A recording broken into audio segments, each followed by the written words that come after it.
दोस्तों, welcome back on my YouTube channel Megha study circle. मैं आप सभी का अपने चैनल पे बहुत बहुत स्वागत करती हूँ। तो जैसा कि हम रोज़ पेपर लेकर आ रहे हैं सी टेट में किस शिफ्ट में क्या क्वेश्चन पूछे जा रहे हैं और क्या नहीं पूछे जा रहे हैं, इससे आपको अपने एग्ज़ाम के जो अभी एग्ज़ाम होने वाले हैं आपके, जिनके हो चुके हैं जिनके होने वाले हैं, उन लोग को काफ़ी हेल्प मिलता है। ठीक है ना। तो दोस्तों, मैं 25 तारीख का पेपर जो है नहीं डाल पाई क्योंकि वो मेरा कुछ पर्सनल प्रॉब्लम था और मुझे थोड़ा वीकनेस भी हो रहा है, क्योंकि अभी काफ़ी दिनों से मेरी तबीयत बिल्कुल भी सही नहीं चल रही है। इस चक्कर में जो है मैं 25 तारीख को जो सी-टेट का पेपर हुआ है वो नहीं डाल पाई हूँ। लेकिन उसमें ज़्यादा कुछ नहीं है, उसमें कुछ ही क्वेश्चन थे जो कुछ अलग आए थे, इसलिए मैं आप लोगों के लिए 27 तारीख का पेपर लेकर आई हूँ। और इसमें काफ़ी हमें ऐसे क्वेश्चन देखने के लिए मिले जो और शिफ्ट से बहुत ही ज़्यादा अलग थे। तो ये इसमें हिंदी का, ईवीएस का, सीडीपी का, सबका जो है मैं क्वेश्चन लेकर आई हूँ आप लोगों के लिए। तो आप लोग इसको देखिए और अगर आपको इनके आंसर्स पता हैं तो उन्हें कमेंट बॉक्स में हमें आंसर कमेंट करके ज़रूर बताइएगा। तो वीडियो को बिना लंबा किए हुए हम अपनी चलते हैं वीडियो की ओर। तो देखिए दोस्तों, हमारा पहला क्वेश्चन है, पोचमपल्ली एक गांव है जो विशेष कपड़े के लिए प्रसिद्ध है, जिसे पोचमपल्ली भी कहा जाता है। जो कपड़ा है उसे ही पोचमपल्ली कहते हैं। ठीक है, पोचमपल्ली एक गांव भी है जो एक कपड़े के लिए प्रसिद्ध है। तो जो कपड़ा है उसे पोचमपल्ली भी कहा जाता है। यह गांव किसका हिस्सा है? तो देखिए दोस्तों, यह गांव आंध्र प्रदेश ऑप्शन में था, तो इसलिए आंध्र प्रदेश। अगर ऑप्शन में ना हो आंध्र प्रदेश, तेलंगाना दिया हो, तेलंगाना अगर दिया हो तो तेलंगाना इसका जो है करेक्ट आंसर होगा, क्योंकि तेलंगाना अभी आंध्र प्रदेश से जो है अलग हो गया है। ठीक है ना। ये तो तेलंगाना, आंध्र प्रदेश, अगर इन दोनों में से कुछ भी आए तो वो आप ऑप्शन करेक्ट कर दीजिएगा। नेक्स्ट हम चलते हैं। देखिए, इसके बारे में कुछ डिटेल्स मैं आप लोगों को बताना चाहूँगी कि देखिए, पोचमपल्ली साड़ी आंध्र प्रदेश की एक प्रकार की रेशमी सूती साड़ियों में से एक है। ठीक है ना। इस साड़ी का नाम तेलंगाना कि मैं पोचमपल्ली के नाम पर, तेलंगाना पे एक पोचमपल्ली नाम का गांव है, उस गांव के नाम पर जो है इस साड़ियों का नाम रखा गया है। वो गांव के ज़्यादातर लोग, जो पोचमपल्ली गांव है, उस गांव के ज़्यादातर लोग साड़ियों की बुनाई में शामिल हैं। ठीक है ना। ज़्यादातर लोग जो है साड़ियाँ बनाते हैं। इन साड़ियों को उनकी चमक और चमकदार रंगों के लिए जाना जाता है। पोचमपल्ली जो साड़ियाँ होती हैं बहुत ही चमकदार होती हैं और इन साड़ियों में काफ़ी चमक रहती है। ये बहुत महीन धागों से बनी होती हैं, जो गंदगी और धब्बों को हटाने के लिए पहले धोए जाते हैं। ये दोहे नहीं होगा, धोए होगा। ठीक है ना। पहले धोए जाते हैं। देखिए, ये बहुत ही महीन धागों से बनी होती हैं। पहले इन धागों को क्या है ना, इनकी गंदगी और धब्बों को हटाने के लिए पहले इन्हें धोया जाता है, फिर उसके बाद इन्हें चमकीले रंगों से रंगा जाता है। इन साड़ियों को अद्वितीय, ज्यामितीय, प्रतिरूप और हल्की वजन से पहचाना जा सकता है। ठीक है दोस्तों, ये बहुत ही वजन में हल्की रहती हैं और बहुत ही चमकदार रहती हैं ये साड़ियाँ। ठीक है ना। तो ये पोचमपल्ली के बारे में, पोचमपल्ली साड़ियों के बारे में कुछ डिटेल्स है, आप लोग इसको पढ़ लीजिए, इससे कहीं से भी जो है क्वेश्चन पूछा जा सकता है। तो ये है हमारा क्वेश्चन नंबर सेकंड, अंतरिक्ष में प्रवेश करने वाले उल्कापिंड वायु किस परत में आने से जल जाते हैं? तो देखिए, सिंपल सी बात है, ये हम जानते हैं कि मध्यमंडल में जो है उल्कापिंड आते हैं तो वो जल जाते हैं। ठीक है ना। ये मध्यमंडल क्या है? मध्यमंडल यह परत जो होती है समताप मंडल के ऊपर और बाह्य मंडल के नीचे स्थित होती है। समताप मंडल होता है उसके ऊपर होती है और बाह्य मंडल होता है उसके नीचे होती है। यानी समताप मंडल होता है, मध्यमंडल होता है और बाह्य मंडल होता है। ठीक है ना। तो नीचे होती है और पृथ्वी की सतह से 50 से 80 किलोमीटर की ऊंचाई तक जो है ये फैली होती है। कौन सी? मध्यमंडल की परत। ठीक है ना, मध्यमंडल की बात कर रहे हैं। यह वायुमंडल की मध्य परत है, इसलिए इसे मध्य परत भी कहते हैं। ठीक है ना। पतली हवा के कारण आप इस परत में आसानी से सांस नहीं ले सकते। ठीक है, इस परत में सांस लेना बहुत ही मुश्किल है, आसानी से सांस नहीं लिया जा सकता। पृथ्वी तक पहुंचने से पहले अधिकांश परतें और चट्टानें इन परतों में जल जाती हैं। देखिए, यही पूछा गया है, जो इन पृथ्वी पर आने से पहले इन परतों के जो है समक्ष आती हैं तो जल जाती हैं। ठीक है। इस परत में उपरोक्त परतों अर्थात बाह्य मंडल और बाह्य वायुमंडल की तुलना में अधिक गैसें हैं। इसमें गैसें अधिक पाई जाती हैं। इस परत में जो उल्काओं को जलाने के लिए अधिक घर्षण और गर्मी का कारण बनती हैं। गैसें पाई जाती हैं इसलिए अधिक घर्षण होता है, अधिक गर्मी होती है और जो उल्का होते हैं वो जल जाते हैं। ठीक है ना। क्षोभ मंडल होता है। एक क्षोभ मंडल क्या होता है? क्षोभ मंडल पृथ्वी के वायुमंडल की सबसे भीतरी परत है। इस परत में गैसों और बदलते मौसम का मिश्रण होता है। यह परत घने और पृथ्वी की सतह से सबसे करीब है और सतह से 10 से 15 किलोमीटर ऊपर है। देखिए, जो भी मौसमी घटनाएं होती हैं, सिंपल सी बात आप याद कर लीजिए, वो क्षोभ मंडल में ही होती हैं। जितनी भी मौसमी घटनाएं होती हैं, बारिश का होना, बिजली का चमकना, किस परत में होता है? कि क्षोभ मंडल में होता है। ठीक है। इस परत में घनी हवा, जल वाष्प, बादलों का निर्माण, सभी मौसमी घटनाएं इस परत में होती हैं। देखिए, ये लिखा हुआ भी है कि जितनी भी मौसमी घटनाएं होती हैं वो इस परत में होती हैं। इस प्रकार इस परत में वायुमंडल के कुल द्रव्यमान का लगभग 80% होता है। ठीक है। समताप मंडल की अगर बात करें तो यह परत क्षोभ मंडल के ऊपर और मध्य मंडल के नीचे स्थित होती है। पृथ्वी की ओजोन परत इस पर पाई जाती है। ओजोन परत कहाँ पाई जाती है? तो वो समताप मंडल में पाई जाती है। देखिए, पहले होती है क्षोभ मंडल। पहले कौन सी परत होती है? क्षोभ मंडल। फिर होती है समताप मंडल, फिर होती है मध्य मंडल, फिर होती है बाह्य मंडल, फिर होती वो और फिर होती है बाहिर वायुमंडल। ठीक है ना, ये रहता है। तो समताप मंडल है। समताप मंडल यह परत क्षोभ मंडल के ऊपर मध्य मंडल के नीचे स्थित होती है। पृथ्वी की ओजोन परत इस परत में पाई जाती है। ठीक है। ओजोन परत कहाँ पाई जाती है अगर पूछ लिया गया तो समताप मंडल में। यह ओजोन परत सतह से 15 से 50 किलोमीटर की ऊंचाई पर होती है पृथ्वी से। ठीक है। यह परत सूर्य से पराबैंगनी किरणों को अवशोषित करती है और पृथ्वी को इसके हानिकारक प्रभाव से सुरक्षा करती है। ठीक है। अब आयन मंडल। आयन मंडल की बात करें तो आयन मंडल वायु की अत्यधिक सक्रिय परत है, क्योंकि यह अवशोषित ऊर्जा की मात्रा के आधार पर लगातार सिकुड़ती या फैलती रहती है। ठीक है ना। सूर्य के विकिरण से गैसों के कारण विद्युत आवेश होता है इसमें।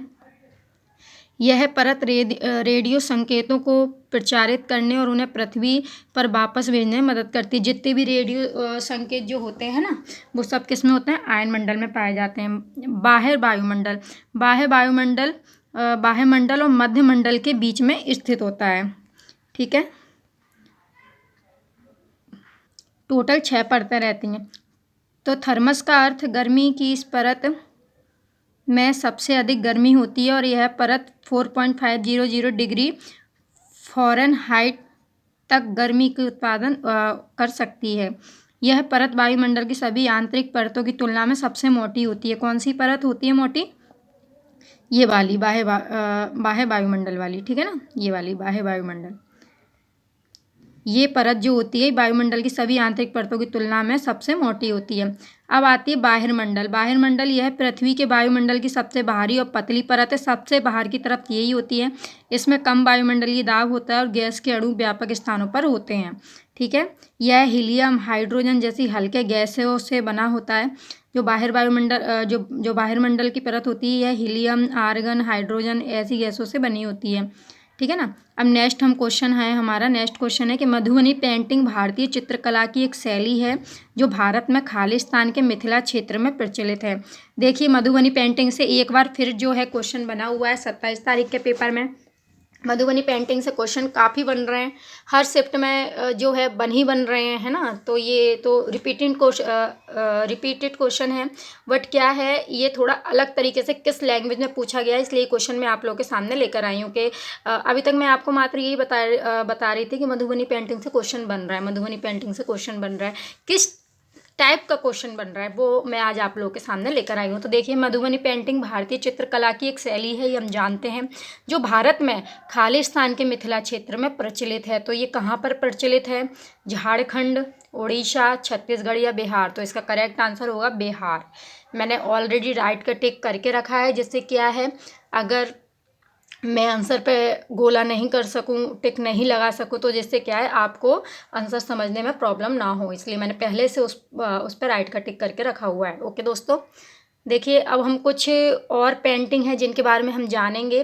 देखिए, काली घाट पेंटिंग होती है, जो काली घाट काली मंदिर, ठीक है ना, ये कोलकाता के आसपास के क्षेत्रों में उत्पन्न हुई है। ठीक है ना। और होती है बिहार की मधुबनी पेंटिंग है, जो मिथिला क्षेत्र से उत्पन्न हुई है। ठीक है ना। मधुबनी पेंटिंग एक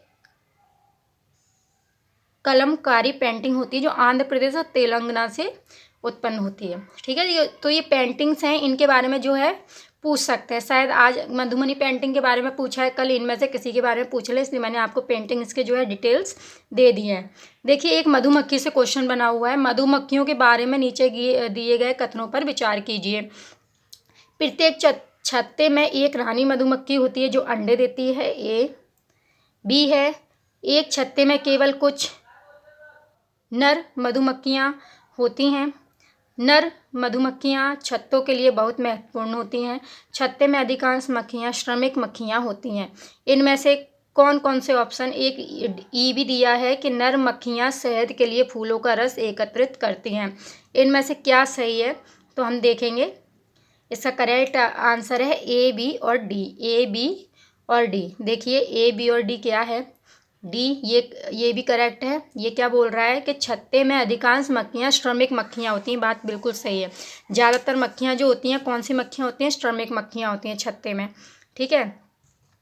और बी क्या है कि एक छत्ते में केवल कुछ जो है जेंट्स मक्खियाँ होती हैं, ठीक है ना, कुछ ही होती हैं, ज़्यादा नहीं होती हैं। और एक क्या है, प्रत्येक छत्ते में एक रानी मधुमक्खी होती है जो अंडे देती है, ठीक है। तो ये तीन चीज़ें अपनी सही हैं। ऑप्शन ए वाला सही है अपना, और अपना ऑप्शन बी सही है, और ऑप्शन डी सही है, ठीक है। तो इसका करेक्ट ऑप्शन हो जाएगा ए, बी और डी। नेक्स्ट हम चलते हैं क्वेश्चन पे। देखिए, ये मधुमक्खियों के बारे में मैं कुछ डिटेल्स आप लोगों के लिए लेकर आई हूँ। ये आप एक बार पढ़ लीजिए कि मधुमक्खियाँ देखिए तीन प्रकार की होती हैं, ठीक है ना। मधुमक्खियाँ फूलों की ओर आकर्षित होती हैं। मधुमक्खियाँ एक छत्ते में रहती हैं जिनका इस्तेमाल आम तौर पर किसी भी मधुमक्खी कॉलोनी के घोंसलों का वर्णन करने के लिए किया जाता है। मधुमक्खियाँ अक्टूबर से दिसंबर तक अपने अंडे देती हैं, ठीक है। मधुमक्खियाँ चीनी की चाशनी खाना पसंद करती हैं। देखिए, मधुमक्खियाँ तीन टाइप की होती हैं। कौन कौन सी होती है, रानी मधुमक्खी होती है, एक जेंट्स मधुमक्खी का ग्रुप रहता है, एक श्रमिक मधुमक्खी रहती है। तो रानी मधुमक्खी का काम क्या होता है कि प्रत्येक मधुमक्खी के छत्ते में एक रानी मधुमक्खी होती है जो अंडे देती है। अंडे मात्र रानी मधुमक्खी ही देती है, और कोई मधुमक्खी श्रमिक मधुमक्खी है, इनमें से कोई भी मधुमक्खी अंडे नहीं देगी। तो कौन देता है, अंडे देने का काम किसका है, अपनी रानी मधुमक्खी का, इसलिए वो रानी है, ठीक है ना। नेक्स्ट, नर मधुमक्खी। छत्ते में कुछ, ये इनकी क्वांटिटी बहुत ही कम रहती है, ठीक है ना, ज़्यादा नहीं होती हैं, ये थोड़ी ही होती हैं। कौन सी मधुमक्खी, नर मधुमक्खी। नर मधुमक्खियों की श्रमिक के रूप में कोई विशेष भूमिका नहीं होती, ये श्रमिक नहीं होते हैं, ठीक है। श्रमिक मधुमक्खी अलग ही रहती हैं, ठीक है ना। एक होती हैं श्रमिक मधुमक्खी या फिर कार्यकर्ता मधुमक्खी बोलते हैं। छत्ते में अधिकांश मधुमक्खियाँ श्रमिक मधुमक्खियाँ होती हैं या फिर कार्यकर्ता मधुमक्खी बोलते हैं इनको। ये मधुमक्खियाँ दिन भर काम करती हैं बेचारी, और इन्हें कुछ काम नहीं होता, दिन भर काम करती हैं, ठीक है ना। वे छत्ता बनाती हैं और मधुमक्खियों के बच्चों की देखभाल भी करती हैं। जो रानी मधुमक्खी अंडे देती है ना, उसकी देखभाल कौन करती हैं, ये वाली मधुमक्खियाँ करती हैं, श्रमिक मधुमक्खियाँ। ये रस ढूंढती हैं और ये रस की तलाश में फूलों के चारों ओर भी उड़ती हैं बेचारी, रस भी लेकर आती हैं, छत्ता भी बनाती हैं, बच्चे भी पालती हैं, ठीक है ना। तो इतना सारा काम कर रही हैं, इसलिए जो ये श्रमिक मधुमक्खियाँ होती हैं छत्ते के लिए बहुत ही महत्वपूर्ण होती हैं। अगर ये नहीं होंगी तो छत्ते का पूरा काम कौन करेगा, ठीक है ना। जैसे कि घर में अगर बाई नहीं होगी, अगर नौकरानी किसी के यहाँ लगी रहती है, मेड लगी रहती है, अगर वो नहीं होगी तो घर का काम कौन करेगा पूरा। तो ये एक तरीके से, ये इसलिए इन्हें श्रमिक मधुमक्खी बोलते हैं, ठीक है, कार्यकर्ता मधुमक्खी बोलते हैं। ये क्या क्या करती हैं, छत्ता बनाती हैं, बच्चे पालती हैं मधुमक्खियों के, ठीक है, रस लेकर आती हैं, है ना। तो ये सारा काम जितना भी होता है घोंसला उसका, छत्ते का, सब यही करती हैं। और रानी मधुमक्खी का एक ही काम होता है, अंडे देना ओनली, ठीक है ना। अब हम नेक्स्ट क्वेश्चन पे अपने चलते हैं। आई होप आप लोग मधुमक्खियों के बारे में अच्छे से समझ गए होंगे, और आगे इससे जो भी कोई क्वेश्चन बनता है वो आप उसको सॉल्व करके आएंगे, ठीक है ना। नेक्स्ट हम चलते हैं। नेक्स्ट देखिए, निपुण भारत के बारे में पूछा गया है। निपुण भारत के बारे में हर शिफ्ट में जो है क्वेश्चन पूछा जा रहा है, बहुत ही ज़्यादा क्वेश्चन निपुण भारत के बारे में बन रहे हैं। तो जितना हो सके आप इसकी डिटेल्स को पढ़कर जाइए। कुछ डिटेल्स मैं आपको साथ साथ पढ़ाती ही जा रही हूँ, जो आपके लिए काफ़ी हेल्पफुल होने वाली हैं, ओके। तो निपुण भारत अभियान का उद्देश्य है कि बच्चे पठन तथा लेखन में निपुणता अवश्य प्राप्त कर लें। जब बच्चे विद्यालय में प्रवेश करें, कक्षा 3 में पहुंच जाएं, कक्षा 6 में प्रवेश करें या फिर कक्षा 8 में पहुंच जाएं, तो कक्षा 3 में पहुंच जाएं, तब बच्चे, देखिए ये निपुण भारत में बोला गया है कि इसका उद्देश्य क्या है कि बच्चा जब कक्षा 3 में आ जाए तो उसके जो बेसिक चीज़ें होती हैं वो बच्चा सीख जाए, जैसे कि रीडिंग है, राइटिंग है, बेसिक मल्टीप्लाई है, बेसिक एडिशन वगैरह हैं, जो क्या बोलते हैं उसको, अर्थमेटिक होता है, ठीक है ना। अर्थमेटिक और रीडिंग और राइटिंग जो है वो बच्चे कक्षा 3 में पहुंच जाएं, तब सीख जाएं। ये निपुण भारत का जो है उद्देश्य है, ठीक है। सिंपल सी बात है। निपुण भारत के बारे में हम और पढ़ते हैं। क्या पढ़ेंगे हम निपुण भारत के बारे में कि 25 अक्टूबर 2021 को निपुण भारत अभियान, निपुण भारत मिशन के कार्यान्वयन के लिए एक राष्ट्रीय संचालन समिति NSC का गठन किया गया। इसके कार्य के लिए जो है एक समिति का गठन किया गया, जिस समिति को बोलते हैं NSC, ठीक है ना। इसका गठन केंद्रीय शिक्षा मंत्री धर्मेंद्र प्रधान की अध्यक्षता में किया गया था। किसकी अध्यक्षता में?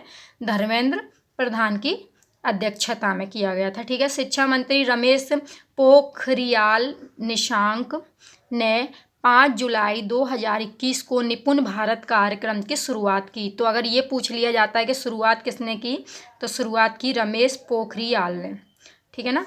रमेश पोखरियाल निशंक ने शुरुआत की किसकी? निपुण भारत कार्यक्रम की। तो निपुण भारत का अर्थ क्या है? National initiative for proficiency in reading with understanding and numeracy, ठीक है। ये मैं आपको काफ़ी बार इसका फुल फॉर्म जो है मैं आपको बता चुकी हूँ। एक बार आप इसका फुल फॉर्म और सुन लीजिए, देख लीजिए क्या है। National initiative for proficiency in reading with understanding and numeracy, ठीक है ना। ये इसका जो है निपुण का फुल फॉर्म है, निपुण का अर्थ है। अभी जो 9 तारीख का पेपर हुआ था या फिर 10 तारीख का पेपर हुआ था, मुझे अच्छे से याद नहीं है, किसी इन दोनों में से किसी एक जो एग्ज़ाम में निपुण का जो है फुल फॉर्म पूछा गया था, ठीक है ना। तो निपुण से क्वेश्चन कैसे भी बन सकता है, बट निपुण से क्वेश्चन आ रहा है, तो इसलिए इसकी डिटेल्स मैं आप लोगों के सामने लेकर आई हूँ, जिससे आप ज़्यादा से ज़्यादा निपुण के बारे में जान सकें। तो निपुण भारत अभियान का उद्देश्य क्या है, अब हम इसका उद्देश्य पढ़ेंगे। तो देखिए, निपुण भारत मिशन का दृष्टिकोण आधारभूत साक्षरता और संख्यात्मकता के सार्वभौतिक अधिग्रहण को सुनिश्चित करने के लिए एक सक्षम वातावरण बनाना है। स्कूली शिक्षा एवं साक्षरता विभाग द्वारा निपुण भारत का क्रियान्वयन किया जाएगा, ठीक है। निपुण भारत मिशन का उद्देश्य देखिए, आप ये पढ़िए। निपुण भारत मिशन का उद्देश्य 3 से 9 वर्ष की आयु वर्ग के बच्चों को सीखने की ज़रूरतों को पूरा करना है। क्या है उद्देश्य? 3 से 9 वर्ष की आयु के बच्चे, ठीक है ना। 3 से 9 वर्ष की आयु के बच्चे सभी राज्यों और केंद्र शासित प्रदेश में राज्य, जिला, ब्लॉक, स्कूल स्तर पर एक 5 स्तरीय कार्यान्वयन तंत्र स्थापित किया जाएगा। निपुण भारत मिशन का उद्देश्य राष्ट्रीय शिक्षा नीति 2020 द्वारा परिकल्पित ग्रेड 3 तक प्रत्येक बच्चे के लिए मूलभूत साक्षरता और संख्या। देखिए, इसका सिंपल सा, ये ऐसी लैंग्वेज लिखिए, इसका सिंपल सा अर्थ है कि जो राष्ट्रीय शिक्षा नीति 2020 है उसके अंतर्गत जो है ये निपुण भारत के उद्देश्य रखेगा। जो क्या है, निपुण भारत का उद्देश्य क्या है कि जो कक्षा 3 तक के छात्र हैं, ठीक है ना, कक्षा 3 तक के छात्र को मैंने आपको अभी पहले ही बताया है, जो बेसिक जो होता है वो बेसिक उन्हें आना चाहिए, जैसे कि रीडिंग, राइटिंग और अर्थमेटिक, ठीक है ना। तो ये बच्चों को जो है अच्छे से आना चाहिए, ये इसका उद्देश्य है। सिंपल सी बात है। आगे हम चलते हैं। नेक्स्ट हमारा क्वेश्चन क्या बोल रहा है कि निम्नलिखित में से लेह और लद्दाख के घरों की विशेषताओं का चयन कीजिए। तो विशेषताएं देखिए, लेह और लद्दाख के घर, किसके घर? लेह और लद्दाख के घर, ठीक है ना। घरों के बारे में पूछा जा रहा है। असम के घर पूछे जा रहे हैं, लेह लद्दाख के घर पूछे जा रहे हैं, मिजोरम के पूछे जा रहे हैं। तो एक बार घरों के बारे में आप जो है डिटेल्स पढ़ के जाइए। तो देखिए, लेह लद्दाख के घर क्या है कि पेड़ों के तनों से बनी तिरछी लकड़ी की छतें, खिड़की के बिना भूतल, ठीक है ना, पत्थरों, मिट्टी और चूने से बनी मोटी दीवारें, लकड़ी का फर्श। तो इसमें से सही क्या है ये हमें बताना है। तो इसके में सही है बी, सी और डी। कौन कौन सा सही है? इसमें से डी सही है, सी सही है और बी सही है। तो देखिए, वुड के जो है इसमें फर्श होते हैं, पत्थर, मिट्टी और चूने से बनी मोटी दीवारें होती हैं और खिड़की के बिना भूतल, ठीक है। तो बी सही है, सी सही है और डी सही है। अच्छे से पढ़ लीजिए। किसके घर हैं ये? लेह लद्दाख के घर हैं। किसके घर हैं ये? लेह लद्दाख के। नेक्स्ट हमारा क्वेश्चन है देखिए डिटेल्स भी है, डिटेल्स हम लोग पढ़ लेते हैं। लेह में घरों में दो मंजिल होती है, ठीक है। लेह लद्दाख के जो घर होते हैं वो कितनी मंजिल के होते हैं? 2 मंजिल के होते हैं। भूतल में खिड़कियां नहीं होती हैं, जो बेसमेंट होता है उसमें खिड़कियां नहीं होती हैं। भूतल जानवरों के लिए और आवश्यक चीज़ों के भंडारण के लिए होता है। जो लेह लद्दाख में जो भूतल होता है, ठीक है ना, वो क्यों होता है? या तो जानवरों को रखने के लिए होता है, या फिर जो जैसे कि कुछ आवश्यक चीज़ें होती हैं उनको भंडारण करने के लिए, ठीक है ना, उनको रखने के लिए जो है भूतल का इस्तेमाल होता है लेह लद्दाख के घरों में। विभिन्न मंजिलों तक पहुंचने के लिए वुड की सीढ़ियाँ होती हैं, ठीक है ना। पत्थर अत्थर का वहाँ कुछ काम नहीं। छतें उनके घर का सबसे अहम हिस्सा होती हैं, ठीक है। छतें उनके घर का अहम हिस्सा होती हैं। और एक मंजिल से दूसरी मंजिल तक जाने के लिए क्या होती हैं? सीढ़ियाँ होती हैं। और क्या है? गर्मी के मौसम में लोग कई फलों और सब्जियों को छत पर सुखाते हैं और सर्दियों के लिए संग्रहित करते हैं। लेह लद्दाख में क्या होता है? फलों को सुखा के रख लिया जाता है कि हम इसको सर्दी में खाएंगे, ठीक है ना। ये घर पत्थरों के बने होते हैं जिन्हें एक के ऊपर एक रखा जाता है। पत्थरों के घर बने होते हैं लेकिन सीढ़ियाँ बुटकी रहती हैं इसमें, ठीक है ना। इन घरों की दीवारें जो होती हैं वो मिट्टी और चूने की मोटी परत से ढकी होती हैं। दीवारों पे क्या है? मिट्टी और चूने की मोटी परत जो है चढ़ा दी जाती है। घर के अंदर एक कुटिया जैसा दिखता है जिसमें बहुत सारी घास जमा हो जाती है, ठीक है। ये लेह लद्दाख के घर हैं। एक सपाट मजबूत छत बनाने के लिए मोटे पेड़ के तने का उपयोग किया जाता है। छत बनाने के लिए छत किससे बनाई जाती है? पेड़ के मोटे तने से। अब देखिए हिंदी के क्वेश्चन जो है हमारे आ गए हैं अब इसके बाद। तो देखिए हिंदी से जो है पांडुलिपि से एक सुलेख आया था, ठीक है ना। एक पैराग्राफ आया था पांडुलिपि सुलेख से, ठीक है ना। एक दूसरा नेक्स्ट हमारा क्वेश्चन है कि एक विद्यार्थी जिसके घर की भाषा और विद्यालय की भाषा अलग अलग है, उसके घर में जो है अलग लैंग्वेज बोली जाती है, उसके स्कूल में अलग लैंग्वेज बोली जाती है। काफ़ी देखिए दोस्तों, आप में से काफ़ी लोग ऐसे होंगे जिनके घर की लैंग्वेज जो है अलग होगी, और जो वो स्कूल में पढ़ने जाते थे तब उनकी लैंग्वेज, स्कूल की लैंग्वेज जो थी वो अलग थी। काफ़ी बच्चे ऐसे होंगे। तो ठीक है, तो आप एक संसाधन के रूप में उसकी कैसे मदद कर सकते हैं? उसे कक्षा में अधिक समय और ध्यान देकर देखिए, ये तो मुमकिन नहीं है, ठीक है ना। तो ये तो नहीं है।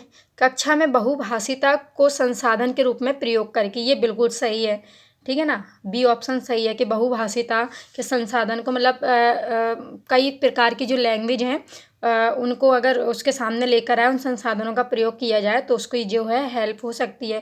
उसको गृह कार्य से संबंधित कार्यों में मतलब ऐसा ईजी सा गृह कार्य देना कि नहीं यार ये हमारी लैंग्वेज नहीं समझ पा रहा है इसको ईजी, तो वो तो चीज़ नहीं है, ये भी गलत है। कक्षा में उसकी मातृभाषा में शिक्षण करके, ये भी गलत है। अगर हर एक बच्चे से उसकी मातृभाषा में शिक्षण करेंगे तो फिर ये पॉसिबल नहीं है। तो इसका करेक्ट आंसर क्या होगा? ऑप्शन बी होगा, रेड कलर का जो मैंने लिखा हुआ है ऑलरेडी पहले से ही, कि कक्षा में बहुभाषिता को संसाधन के रूप में उपयोग करके। नेक्स्ट हम क्वेश्चन पर चलते हैं। ट्रांस लैंग्वेजिंग, एक भाषा से दूसरी भाषा में जाना। ट्रांस लैंग्वेजिंग क्या होता है? एक भाषा से दूसरी भाषा में जाना। संबंध में इन कथनों अ और बा पर विचार कीजिए। तो क्या बोल रहा है कि ट्रांस लैंग्वेज जो होता है वो बहुभाषावाद का एक लचीला स्वरूप है। ट्रांस लैंग्वेज संप्रेषण क्षमता के संवर्धन के लिए जानी गई भाषाओं के बीच एक भाषा से दूसरी में व्यवहार करना है। इसमें करेक्ट आंसर क्या है? ये दोनों ही जो हैं सही हैं, आ और ब दोनों ही सही हैं। तो देखिए जो बहुभाषा का ये भी बात बिल्कुल सही है, और ये भी जो सेकंड ऑप्शन है कि ट्रांस लैंग्वेज संप्रेषण क्षमता के संवर्धन के लिए जानी गई भाषाओं का एक भाषा से दूसरी भाषा का व्यवहार करना है, ये भी बिल्कुल सही है। तो दोनों जो हैं ऑप्शन करेक्ट हैं, आप एक बार इसको और पढ़ लीजिएगा। नेक्स्ट हम चलते हैं। देखिए समग्र भाषा उपागम में भाषा अधिगम के लिए एक उपकरण के रूप में क्या प्रयोग किया जाता है? जो समग्र भाषा उपागम में भाषा अधिगम करते हैं यानी भाषा सिखाते हैं, उसके लिए एक उपकरण के रूप में क्या उपयोग किया जाता है?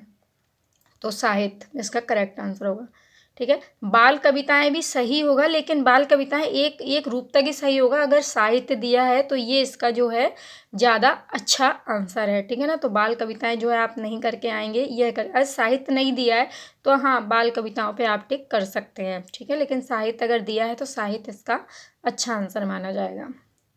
नेक्स्ट हम चलते हैं। देखिए, कुल भौतिक प्रतिक्रिया TPR में किसकी केंद्रीय भूमिका होती है? ठीक है, किसकी होती है? शिक्षक की होती है। किसकी होती है? शिक्षक की। सॉरी, कुल नहीं होगा, इसमें स्कूल होगा। ठीक है ना। नेक्स्ट चलते हैं। राष्ट्रीय पाठचर्या रूपरेखा 2005 के आधार पर पठन कौशल से क्या तात्पर्य है? 2005 के आधार पर पठन कौशल से क्या तात्पर्य है? तो पठन कौशल से अगर कोई इंसान पढ़ने में अच्छा है, पठन कौशल उसका अच्छा है, तो उससे उससे क्या तात्पर्य है? कि वो शुद्ध उच्चारण करता है? नहीं, ये तो तात्पर्य नहीं है। अक्षरों को पढ़ना, ये भी नहीं है। पठन कौशल, कौशल उसका जो पढ़ने का कौशल है वो काफ़ी अच्छा है, तो समझ के साथ पढ़ना, वो कैसे पढ़ रहा है, वो समझ के साथ पढ़ रहा है, इसलिए उसका पठन कौशल अच्छा है। अगर हम समझ समझ के पढ़ेंगे तो वो हमारा पठन कौशल अच्छा हुआ। ठीक है ना। तो कठिन वाक्यों को पढ़ना, ये भी कोई पठन कौशल अच्छी बात नहीं है। समझ समझ कर पढ़ रहा है। ठीक है ना। तो इसका सी आंसर जो होगा वो करेक्ट आंसर हो जाएगा। भाषा की पाठ्य पुस्तक का शैक्षणिक पक्ष क्या है? क्या है भाषा की पाठ्य पुस्तक का शैक्षणिक पक्ष? तो बर्तनी एवं चित्र सज्जा के साथ उत्तम विषय वस्तु। ठीक है ना। देखिए, जो भाषा की पाठ्य पुस्तक होती है जो, उस पाठ्य पुस्तक में जो है, देखिए, वर्तनी भी शुद्ध होनी चाहिए। ठीक है ना। चित्र सज्जा भी होनी चाहिए, उसमें चित्र भी बने होने चाहिए, तो क्या है, बच्चा और मन लगा के उसको पढ़ेगा। ठीक है ना। ओनली लिखा ही लिखा रहेगा, लिखा ही लिखा रहेगा, व्याख्यान ही व्याख्यान उसमें रहेगा, तो वो एक टाइप की बोरिंग सी बुक बन जाएगी। तो चित्र सज्जा भी जरूरी है, वर्तनी भी शुद्ध जरूरी है, और इन दोनों के साथ साथ जो उत्तम विषय वस्तु है, जो टॉपिक्स उसमें दिए गए हैं बुक्स में, वो भी टॉपिक भी जो है अच्छे होने चाहिए। ठीक है ना। काम के टॉपिक होने चाहिए, जे नहीं कि कुछ भी भर दिया उसमें उल्टा सीधा। तो देखिए, इसमें क्या ऑप्शन दिए हैं कि पुस्तक की वर्तनी, सिर्फ वर्तनी शुद्ध नहीं होना चाहिए, और भी चीज़ें पुस्तक में, चित्रों का स्थान, सिर्फ चित्रों का स्थान नहीं होना चाहिए, विषय वस्तु, सिर्फ विषय वस्तु नहीं, तो ये तीनों ही चीज़ें होनी चाहिए। तो ये तीनों चीज़ें जो है ऑप्शन डी में दी हुई हैं, तो ये ऑप्शन डी करेक्ट हो जाएगा। स्टीफेन क्रेशर के अनुसार कौन सी अचेतन प्रक्रिया है? कौन सी अचेतन प्रक्रिया है? तो कौन सी है? अर्जन। अर्जन जो है एक अचेतन प्रक्रिया है। नेक्स्ट पे हम चलते हैं। एक अध्यापक किसी पाठ्य सामग्री का आधा भाग जोर से पढ़कर सुनाता है। एक अध्यापक है, वो कोई मान के चलिए स्टोरी पढ़ रहा है, तो आधा भाग तो उसने बहुत ही जोर से पढ़कर सुनाया, और विद्यार्थियों में समूह में उसे अपनी ओर से पूरा करने के लिए कहता है, और बाकी का आधा पार्ट जो है विद्यार्थियों से कहता है कि इसको पूरा करो। यह किस प्रकार की गतिविधि है? क्या है ये? तो ये क्या है? ये अनुभव आधारित क्रिया है। क्या है? अनुभव आधारित क्रिया। बच्चा जो है वो टीचर को अनुभव करेगा कि ये टीचर किस टाइप से बोल रहा है, किस टाइप से समझा रहा है, वही टाइप से फिर बच्चा समझाएगा, है ना। तो अनुभव आधारित प्रक्रिया है। विदेश भाषा के शिक्षण में अनुक्रमणता का सिद्धांत क्या सम्मिलित नहीं करता? क्या नहीं सम्मिलित करता? ध्वनि संबंधी अनुक्रम। ठीक है। क्योंकि देखिए, अगर क्या है, विदेश भाषा के शिक्षण में, अगर मान चाहिए विदेश भाषा के शिक्षण में, तो देखिए व्याकरणीय अनुक्रम भी उसमें होगा। व्याकरण तो वही होगी ना, जो सब लोग वही व्याकरण पढ़ेंगे जो जो दी हुई है। शब्दावली भी जो जो दी हुई है सबके लिए वही फॉलो होगी। ठीक है ना। अर्थ संबंधी जो अर्थ निकलने हैं बातों के, वो भी जो सबके लिए वही फॉलो होगा। लेकिन ध्वनि संबंधी, ध्वनि देखो, कोई गुजराती है तो वो अपनी टोन में बोलेगा, कोई बंगाली है तो वो बात को अपनी टोन में बोलेगा। ठीक है ना। बोलेगा वही, शब्दावली वही रहेगी, व्याकरण वही रहेगी, अर्थ भी वही रहेगा, लेकिन जो टोन होगा बोलने का, जो उसकी ध्वनि होगी बोलने की, वो सेम नहीं रहेगी। तो इसका करेक्ट आंसर क्या हो जाएगा? ध्वनि संबंधी अनुक्रम। ओके। सम्मिलित नहीं है। कौन सा सम्मिलित नहीं है? ध्वनि संबंधी अनुक्रम सम्मिलित नहीं है। ओके। देखिए, श्रवण की सबसे उपयुक्त विशेषता कौन सी है? श्रवण यानी होता है सुनना, मुख्य शब्दों द्वारा संप्रेषित किए गए अर्थ को समझना, जो शब्द हैं उनके अर्थ को समझना। ठीक है। वाक्य संरचना के संदर्भ में शब्दों का कोशागत अर्थ ग्रहण करना। ये कुछ नहीं होगा इसमें, यही होगा, आप पढ़ लीजिएगा सारे। इसका करेक्ट आंसर ये होगा, ऑप्शन ए। ठीक है। नेक्स्ट हम चलते हैं। अर्थबोध की योग्यता अथवा अर्थ ग्रहणता में सम्मिलित है। श्रवण और पठन, श्रवण और लेखन, पठन और लेखन, लेखन और भाषण। तो इसका करेक्ट आंसर क्या होगा? अर्थबोध की योग्यता। देखिए अच्छे से देखिए, अर्थबोध की योग्यता अथवा अर्थग्रहता में सम्मिलित है। क्या सम्मिलित है? श्रवण। इसमें है अर्थबोध की योग्यता में श्रवण सम्मिलित है और अर्थग्रहणता में पठन सम्मिलित है। ठीक है, तो श्रवण और पठन इसका करेक्ट आंसर हो जाएगा। अर्थग्रहणता जो होती है उसमें पठन है और अर्थबोध में श्रवण है, तो इसका करेक्ट आंसर हो जाएगा श्रवण और पठन। नेक्स्ट हम चलते हैं, भारतीय संविधान में हिंदी भाषा का क्या स्थान है? देखिए ये अभी हमारा जो हमने 23 तारीख का पेपर डाला हुआ है, 24 का पेपर सॉरी, उसमें भी ये क्वेश्चन पूछा गया है। ठीक है ना, उसमें इंग्लिश पूछी गई है, अंग्रेजी भाषा का क्या स्थान है। ठीक है ना, अंग्रेजी भाषा का पूछा गया है और इसमें क्या है? हिंदी भाषा का पूछा गया है। तो हिंदी भाषा क्या है? हमारी राजभाषा है। कैसी भाषा है? राजभाषा। और अंग्रेजी भाषा कैसी है? अंग्रेजी भाषा जो कोर्ट वोट में यूज़ होती है, जो सरकारी भाषा में वैसे रहती है ना, वो अंग्रेजी कोर्ट वगैरह में सॉरी यूज होती है। ठीक है, तो ये क्या है? हमारी राजभाषा है, ऑफिशियल भाषा है हिंदी। लद्दाख में बसा शहर, लद्दाख में कौन सा शहर है? द्वास है, कारगिल है या फिर काराकोरम है? तो कारगिल है जो, वो लद्दाख में बसा हुआ है। ठीक है, कारगिल शहर है वो लद्दाख में है। परिवार का प्राथमिक कारक है।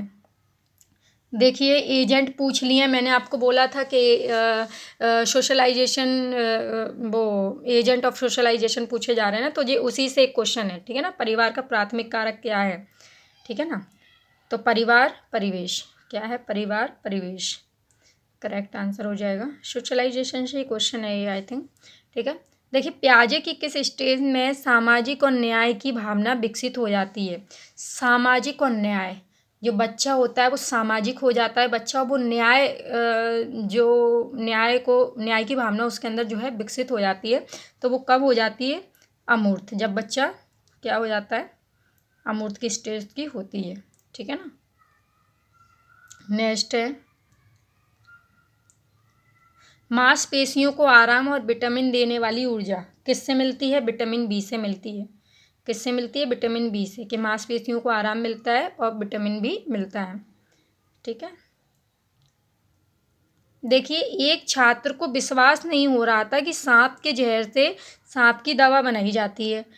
देखिए सांप के जहर से सांप की दवा बनाई जाती है, 24 तारीख के एग्जाम में पूछा गया है कि सांप के जहर की दवा किससे बनाई जाती है? औषधि से बनाई जाती है कि किससे बनाई जाती है? तो इसका करेक्ट आंसर था कि सांप के कांटे की दवा सांप के जहर से ही बनाई जाती है। ओके, तो इसमें जो है डायरेक्ट क्वेश्चन आंसर दोनों पूछ लिए कि एक छात्र को ये विश्वास नहीं हो रहा था कि सांप के जहर की दवा जो है सांप के जहर से ही बनाई जाती है। तो इसके लिए अध्यापिका को कौन सी रणनीति अपनानी चाहिए? अध्यापिका को डॉक्टर को बुलाना चाहिए या फिर अध्यापिका को सर्प कक्षों को बुलाना चाहिए? सर्प कक्ष यानी जिसमें सपेरे वगैरह रहते हैं ना, तो अध्यापिका को सर्प कक्षों को बुलाना चाहिए। ठीक है ना, जिससे कि वो उसको जो है पूरा प्रैक्टिकल करके बता सके। देखिए एक पंछी है, वो पंछी क्या कह रहा है कि मैं एक ऐसा पंछी हूँ जो कीड़ा खाता हूँ और जो पेड़ होता है उसमें छेद करता हूँ, टुक टुक टुक टुक करता हूँ। तो वो कौन सा पक्षी है? सिंपल सी बात है, वो कटफोड़वा है। कौन सा पंछी है? कटफोड़वा, वुड कटर बोलते हैं इसको आई थिंक, है ना। तो कटफोड़वा, वुड कटर शायद, पता नहीं, वो कटफोड़वा पक्षी है। ठीक है ना, सॉरी इसे वुड पैकर बोलते हैं। क्या बोलते हैं? वुड पैकर, कटफोड़वा। ये क्या हो रहा है? कटफोड़वा, वुड पैकर। ठीक है ना, इंग्लिश में। नेक्स्ट हम चलते हैं आगे, इसमें से कौन वाइगोस्टिकी की अवस्था है? ठीक है ना, सामाजिक अवस्था होगी, ये व्यवस्था नहीं होगी।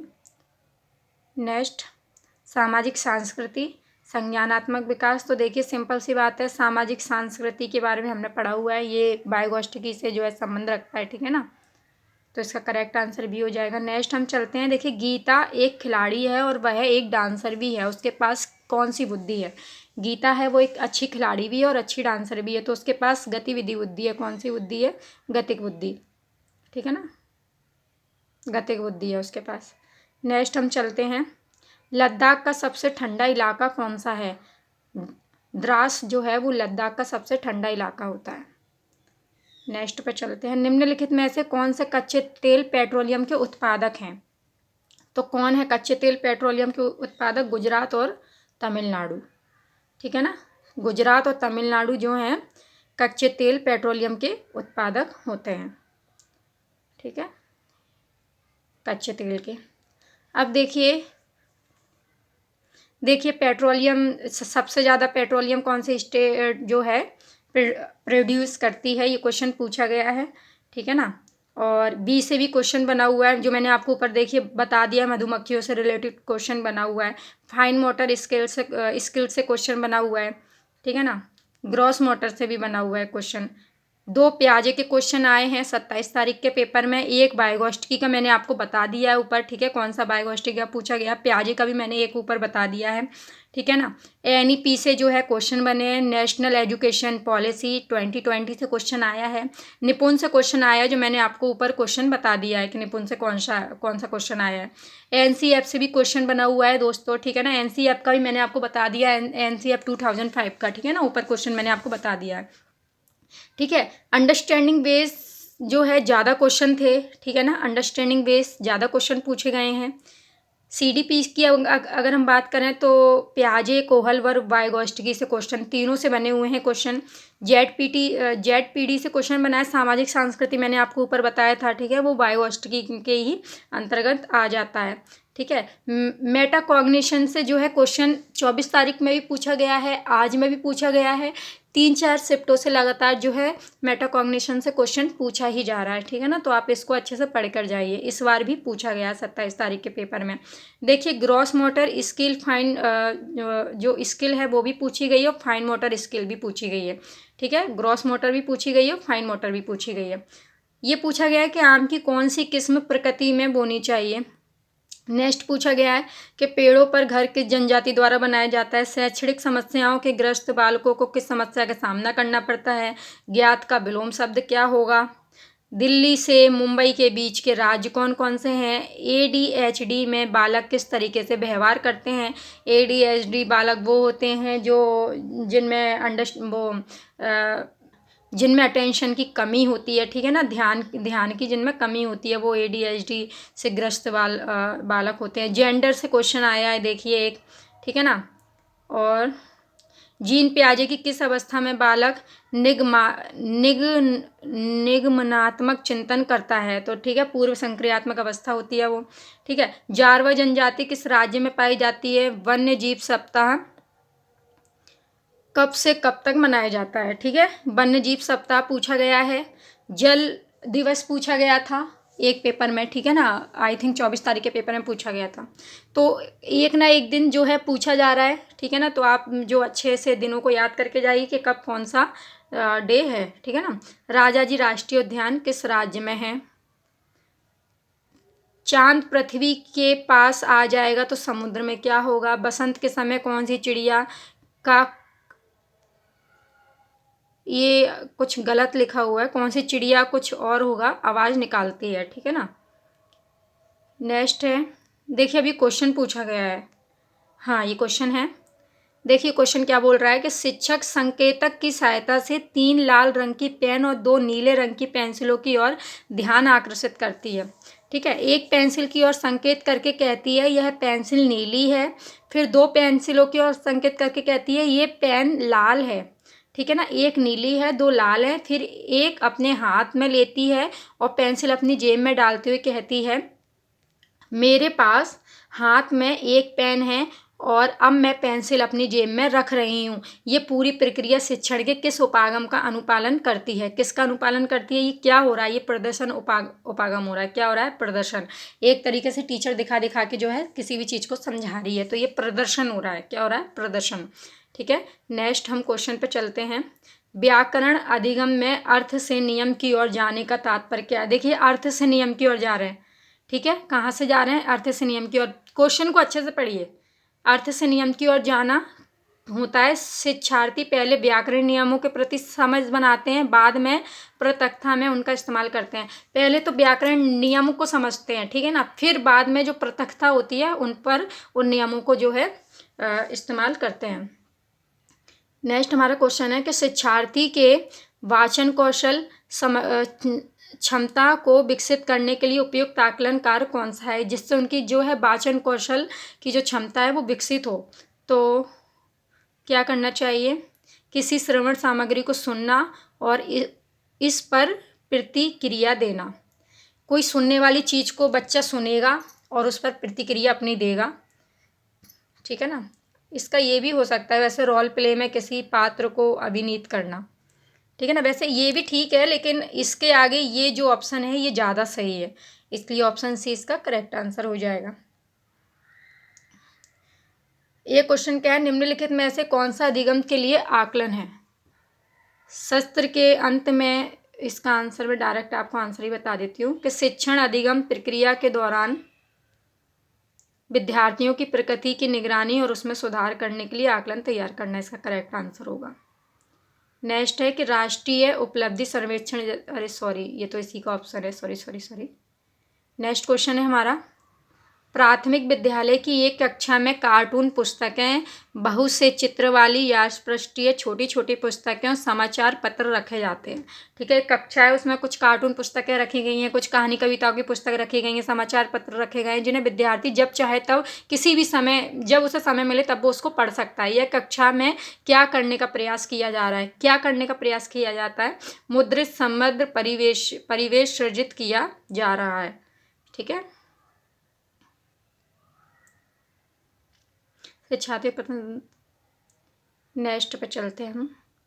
भाषा के साथ संलग्नता से क्या आशय है। शिक्षार्थी भाषा के नियम सीखते हैं, अध्यापक भाषा अधिगम के लिए शिक्षार्थियों के साथ काम करते हैं, शिक्षार्थी शब्दों के वाक्यों का अर्थ समझने में बगैर उन्हें डिकोड करते हैं।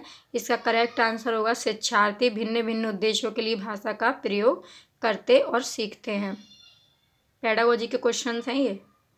लैंग्वेज को एक बार आप लोग अच्छे से पढ़ लीजिएगा, फिर जो है आंसर टिक कीजिएगा। एक अध्यापक कक्षा 1 में वर्णमाला के अंदर लिखना सीखता है, ठीक है, सिखाता है, ये सिखाता होगा, सिखाती है, सिखाता है, बात एक ही है। वह अक्षर लिखना सिखाने के लिए बताती है कि कहाँ से शुरू किया जाए और किस तरफ खेलनी जो पेन होती है वो मोड़ी जाए। वह अपने शिक्षार्थियों में किसके प्रति समझ बनाने का प्रयास कर रही है, ठीक है। तो इसका करेक्ट आंसर होगा किसके प्रति समझ बना रही है, वो आँख और हाथ के समन्वय की। अगर कोई टीचर है वो बच्चे को लिखना सिखा रही है, ठीक है ना, और ये लिखना सिखा रही है कि कहाँ आपको जो अपनी कलाई मोड़नी है, कहाँ पर कैसे मोड़ मोड़ के लिखना है, कहाँ हाथ को मोड़ना है, कहाँ नहीं मोड़ना है, कहाँ पेन चलानी कहाँ नहीं, तो वो किसके प्रति समझ को बढ़ा रही है, तो वो हाथ और आँख के समन्वय को बढ़ा रही है।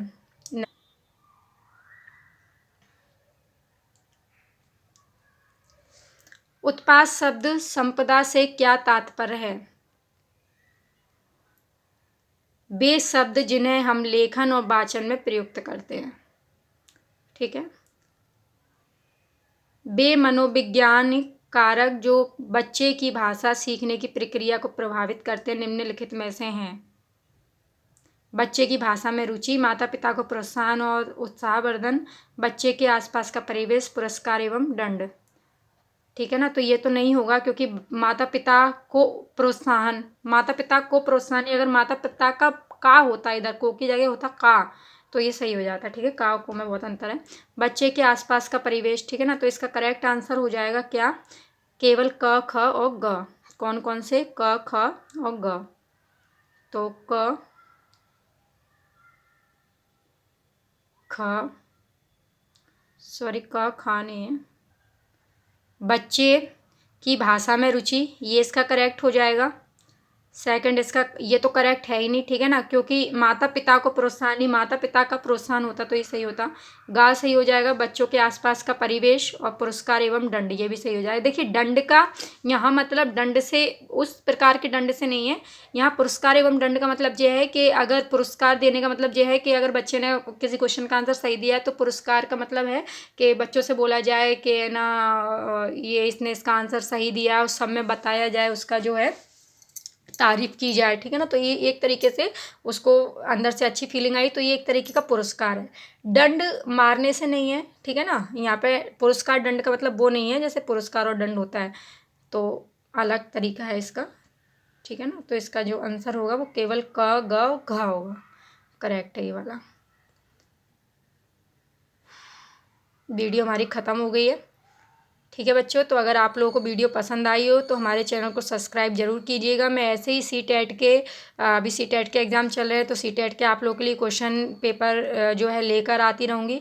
ठीक है ना, जिससे आपको जो आगे आपके फरवरी में एग्ज़ाम होंगे उसके लिए आप लोगों को काफ़ी हेल्प मिलेगी ना, कि इस टाइप के क्वेश्चन जो है पूछे जा रहे हैं, किस टाइप के क्वेश्चन हैं जो नहीं पूछे जा रहे हैं। ठीक है ना, आज मैं आप लोगों के लिए 27 तारीख का पेपर लेकर आई हूँ। आज आप लोगों का 28 तारीख का भी पेपर हो गया होगा। ठीक है, तो वो कल मैं आप लोगों के लिए वो भी लेकर आऊँगी। ठीक है दोस्तों, तो हमारे चैनल पे आप लोग बने रहिए। अगर अभी तक आपने मेरे चैनल को सब्सक्राइब नहीं किया तो प्लीज़ मेरे चैनल को सब्सक्राइब कर दीजिए, जिससे कि ऐसे ही वीडियोस जो है आप लोगों को देखने के लिए मिलती रहे। और अगर मेरी वीडियो आपको अच्छी लगी हो तो वीडियो को लाइक ज़रूर कीजिएगा, अपने फ्रेंड्स के साथ शेयर कीजिएगा और कमेंट ज़रूर कीजिएगा। Okay, thank you.